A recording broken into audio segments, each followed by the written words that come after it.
friends, this video on Force and Laws of Motion Part 4 is brought to you by examfear.com. No more fear from exam.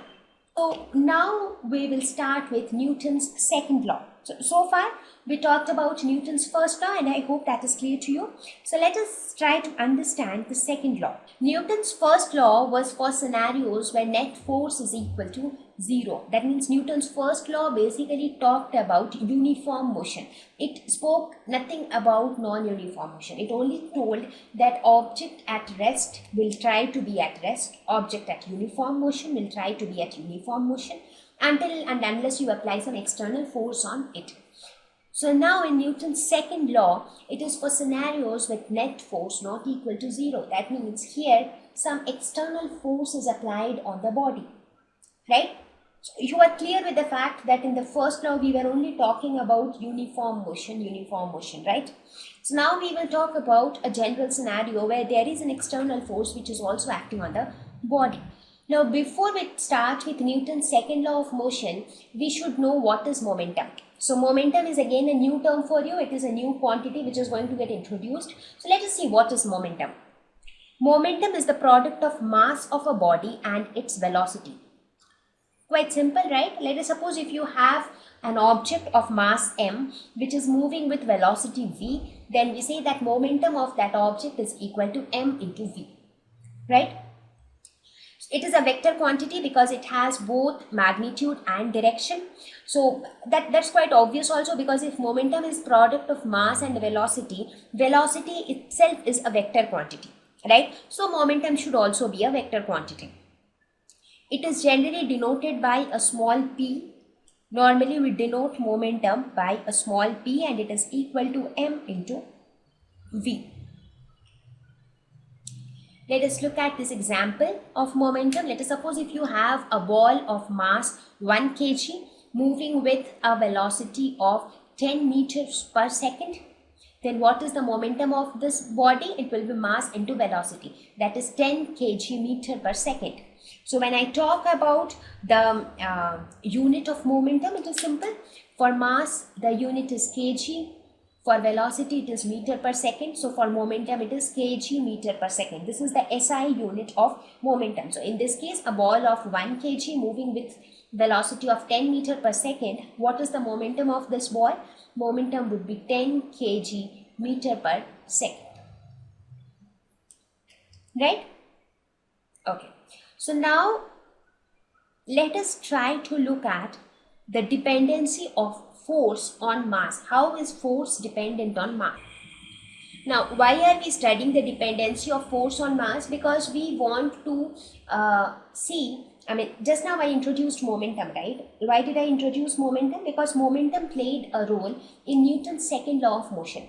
In second law of motion, Newton basically told that there exists a relationship between force and momentum. Right? So we want to see that relationship between force and momentum. So in order to see that, what are the two quantities on which momentum is dependent? Momentum is the product of mass and velocity.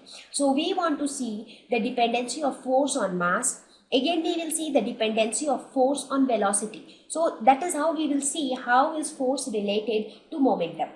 So let us look at the dependency of force on mass. Scenario 1. Force required to push object with same velocity. Let us suppose you have two different objects. What are the objects here? These two kids. So in the first case, if you see, mass of the object is greater.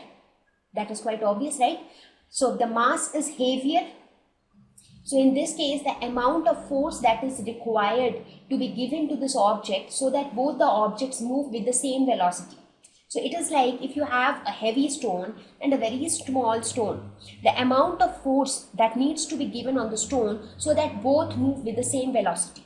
So how much force you have to apply? If the object is huge, you have to apply more force. That is very obvious, right? So in this case also, the force that is required to push this heavier mass is greater than the force that is required to move the smaller mass, right? So greater the mass, greater is the force required to make it to start its motion, right? So what is the conclusion? Greater force is required to set heavier bodies in motion. Fine. Okay. Now let us look at the dependency of force on change in velocity. So how does force changes with the changes in velocity? Here if you see, you have two cars of same mass, absolutely identical cars. Now in the first case, the vehicle comes with an extremely high speed. The velocity of the vehicle is higher here. So the amount of force that is needed to stop this vehicle is more. But in this case, since the vehicle was coming quite slowly, the amount of force that you need to stop the vehicle is lesser. You can try this example with a toy at your home. If you have a toy car at your home, just try to bring it very slowly. If the car is moving very slowly, you can stop it by applying a little force. But if it is coming very fast, and if you apply little force, it will not stop, rather it will hurt you and it will move ahead, right? But if you apply a greater force in that case, even the fast moving car will also stop. So that means the conclusion is that greater force is required to stop bodies moving with higher velocities. So that means if the object has greater mass, greater force is required. If the object is moving with higher velocity, greater force is required, right? Okay. So from this, what would we conclude? So we can see that force changes as the mass changes. Force also changes as the velocity changes. So we can say that force will change as the momentum changes. So we can say that greater the change in momentum in a given time, greater is the force that needs to be applied. Right? So how can we say this? We saw that momentum is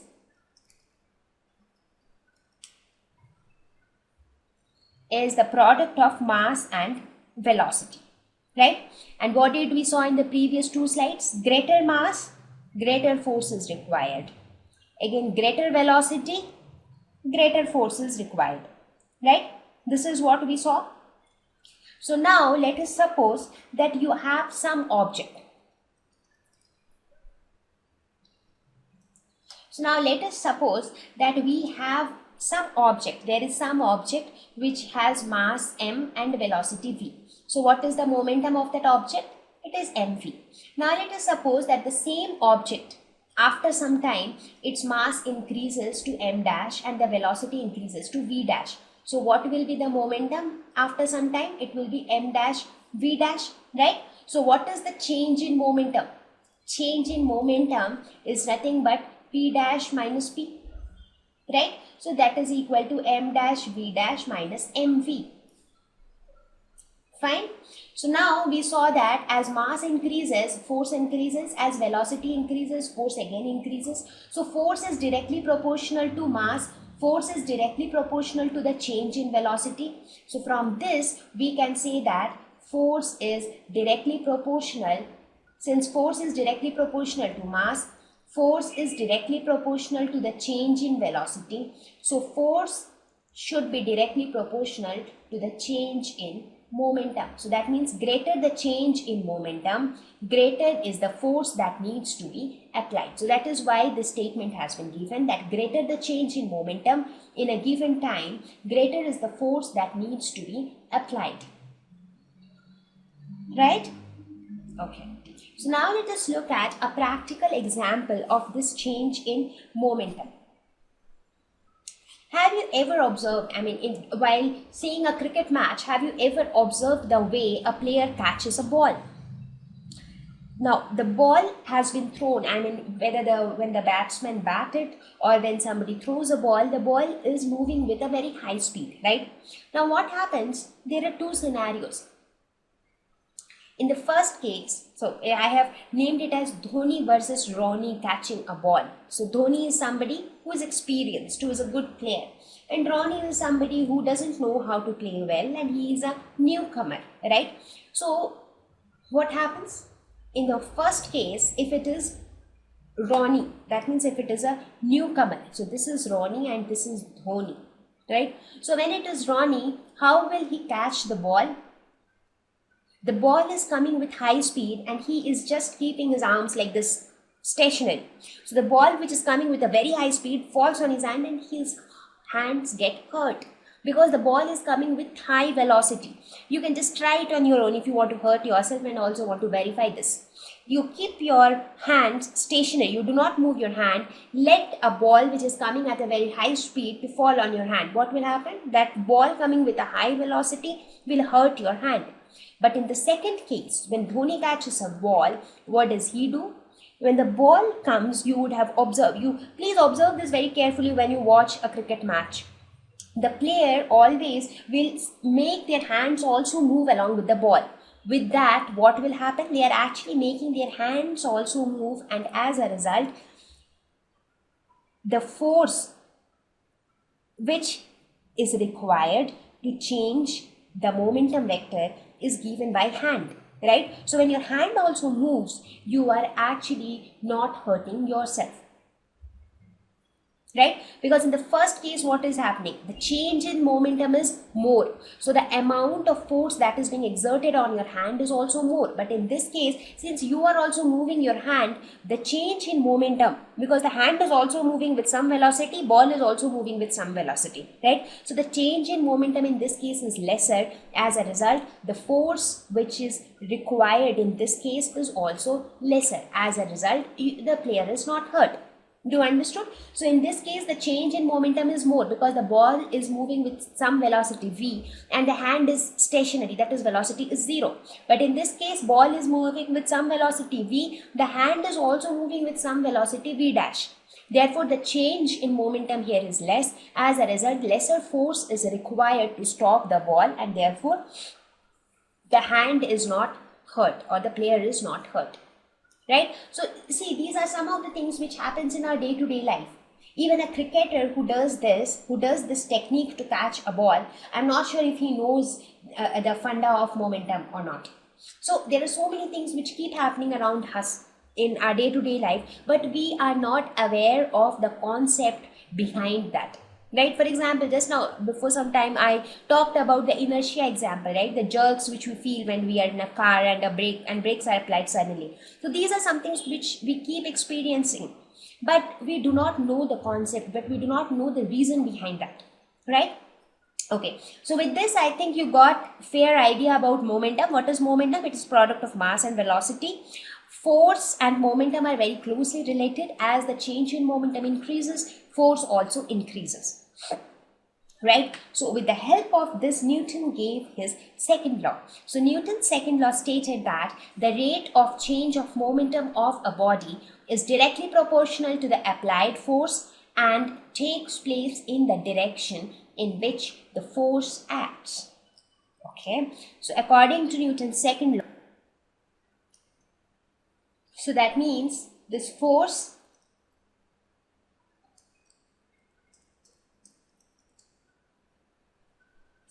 is directly proportional the rate of change of momentum. So rate of change of momentum can be written as dp by dt. Now again, you must not be aware of the rate of change of anything. In the previous chapter, I was mentioning this, right? Rate of change of momentum. What does that mean? That means the change of momentum per unit time.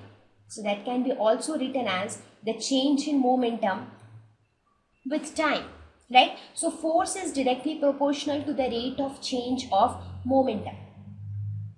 Right? And it also says that the rate of change of momentum takes place in the direction in which the force acts. In the previous example, the player catching the ball, you saw the same thing. The change in momentum and the force, they both act along the same direction. Right? Now, since force is directly proportional to the rate of change of momentum, we can convert this proportionality into an equality sign, but for that we will have to put here a constant. So we have taken that constant as k. Now the value of this k is taken as 1, and therefore force becomes equal to dp by dt. Right? Now this dp by dt can also be written as, alternatively, the second law is also stated as the relationship between an object's mass and its acceleration and the applied force is given by force is equal to mass into acceleration. The direction of the force vector is the same as the direction of the acceleration vector. So here force is a vector quantity, acceleration is also a vector quantity. So it says that if there is an object with mass m which moves with an acceleration a, then the force acting on that body is given by mass into acceleration. So here force and acceleration, they both act along the same direction.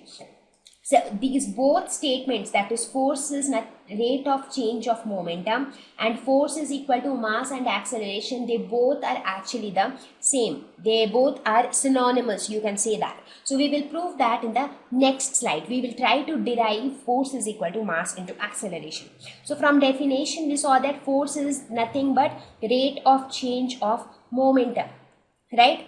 Now you keep d by dt aside. What is momentum? Momentum is mass into velocity, right?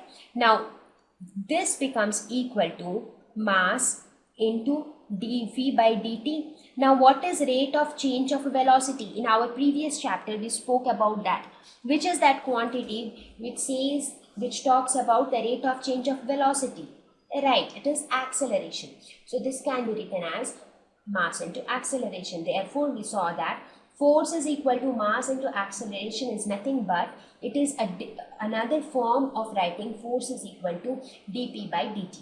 So from Newton's second law we found that for any object on which an external force F is acting, that F is given by the product of mass of that object and the acceleration of that object, right? So this was Newton's second law, and this law was very significant, and it since it became very general. Like the first law, it only talked about uniform motion. The second law gave a mathematical relationship for any kind of motion, for any kind of non-uniform motion, right? That it gave a relationship between force, mass and acceleration, right? Okay. Now what is the unit of force? According to this, we can say that force can be written as kg meter per second square, because kg is the unit of mass and for acceleration it is meter per second square. But SI unit of force is Newton. Now let us see how is the second law consistent with the first law. I mean whether the first law and the second law consistent with each other. First law talked only about uniform motion and second law is now talking about non-uniform motion. Now is the second law applicable for uniform motion? Is it a generalized law? Let us look. Now what does my second law say? My second law states that force is equal to mass into acceleration. This is what my second law states. Now if force is equal to 0, if the external force acting on the system is equal to 0, then what will happen according to the second law? Then according to the second law, acceleration will also be equal to 0, right? Acceleration is equal to 0. What does that mean? Acceleration of a body is 0. That can mean two things, right? Body is at rest or body is in uniform motion, because when the body is moving with uniform velocity, your acceleration is 0. We have talked about this in our previous lesson, right? So from second law we saw that in the second law itself, if the external force is 0, then the body is either at rest or it is in uniform motion. And what does our first law say? First law says that if the body is at rest or if the body is in uniform motion, that means if the acceleration is equal to 0, then the net force acting on the body should be equal to 0. So both of them are telling the same thing, right? So my second law is consistent with the first law. So we can say that the second law is true not only for non-uniform motion, but it holds true for uniform motion as well, right? So the first law and the second law are consistent with each other.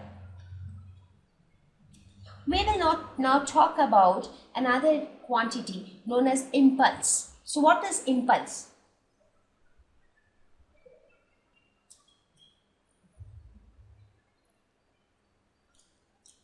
So what is this quantity impulse? So why am I talking about impulse? Since we talked about momentum, it is good to know what impulse is. So impulse is another quantity which is defined as force multiplied by time it takes over. That means when force is acting on a body, for how much time the force actually acts on that body, that is known as impulse. So the product of force and time it acts over, the time duration for which the force actually acts on the body. So that time multiplied by force gives us impulse. So let us look at the example of the tennis racket striking the ball. So when you strike the ball with the racket, for some period of time, the force actually acts on the ball, right? So that time multiplied by the force gives you the impulse, right?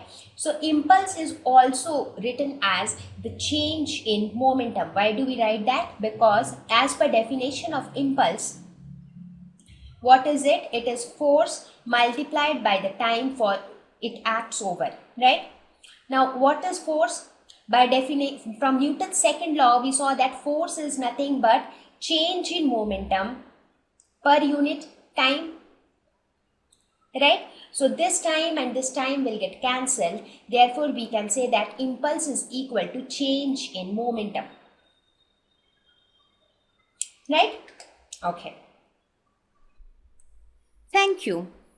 Please visit examfear.com to watch free educational videos, try free online tests, get the best quality study materials, study from the best tutors and mentors, and much more. Thank you once again.